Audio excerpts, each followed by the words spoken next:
வணக்கம். சுவை தருணம் குக்கிங் சேனலில் பூண்டு சாதம் ஒன்று ரெடி பண்ணலாங்க. லஞ்சுக்கு டக்குன்னு செஞ்சிடலாங்க.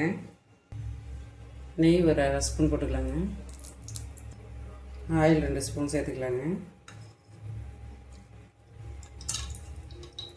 பூண்டு நல்லா ஒரு கப்பு நிறைய சின்ன சின்ன பூண்டாக இருந்தால் கூட பரவாயில்லைங்க. நல்லா நசுக்கி வச்சுக்கிறேன். இதை ஃபஸ்ட்டு போட்டு லோ ஃப்ளேமில் வச்சு வதக்கலாங்க. ஃபுல் தீயில் வச்சு வதக்கினீங்கன்னா தூங்கி போயிடும். பூண்டு இந்த அளவுக்கு வந்ததுக்கப்புறம் காஞ்ச மிளகாய் ஒரு 4 கட் பண்ணி வச்சுருக்கீங்க. அது கூட முந்திரி ஒரு 4 முந்திரி ஆப்ஷன் தான், வேணால் நீங்கள் சேர்த்துக்கலாம். கருவேப்பிலை எல்லாத்தையும் போட்டு இப்போ மறுபடியும் இதை இன்னும் ஒரு 5 நிமிஷம் நல்லா கலர் ஆகிற அளவுக்கு வதக்கணும். ரெடி ஆகிடுச்சிங்க. இந்த அளவுக்கு வந்தோடனே இதை எடுத்துடலாங்க. இதை எடுத்து கொஞ்சம் ஆற வச்சு பொடி பண்ணுங்க.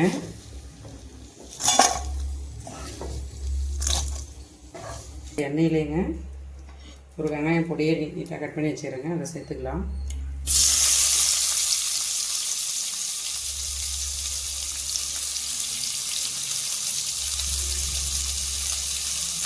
கருவேப்பிலை சேர்த்துக்கலாங்க.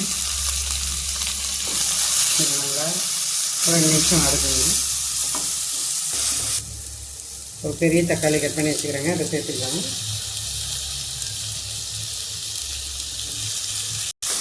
தக்காளி நல்லா வதங்கணும் இல்லைங்களா, அதுக்கு மஞ்சள் ஒரு 1/2 ஸ்பூன், சாதத்துக்கு தேவையான உப்பு எல்லாத்தையும் நீங்கள் சேர நல்லா பழைய வரணுங்க. இதுதான் இப்போ கிரேவியே. பூண்டு சாப்பிட்டு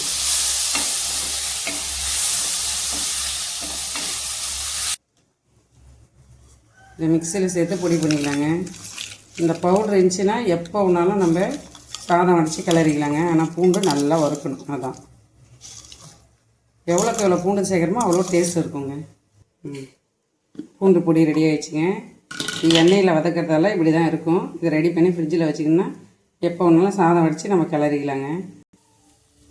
இதை கொஞ்சம் இதில் போட்டு நம்ம இப்போ சாதம் ரெடி பண்ண போகிறோங்க. பூண்டு சாதம்.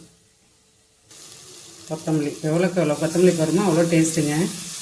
ஒரு கைப்பிடி கொத்தமல்லி போட்டுக்கோங்க.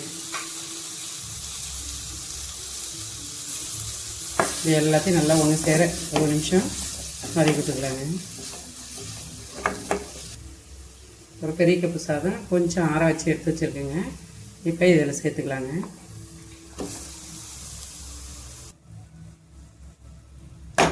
இப்போ இதை நல்லா கலந்து விட்டுக்கலாங்க.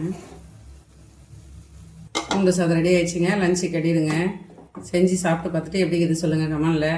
டேஸ்ட்டாகவும் இருக்கும், சுவையாக இருக்கும். பூண்டு பொடி மட்டும் ரெடி பண்ணி ஃப்ரிட்ஜில் வச்சுங்க. டக்குன்னு செஞ்சிடலாம்.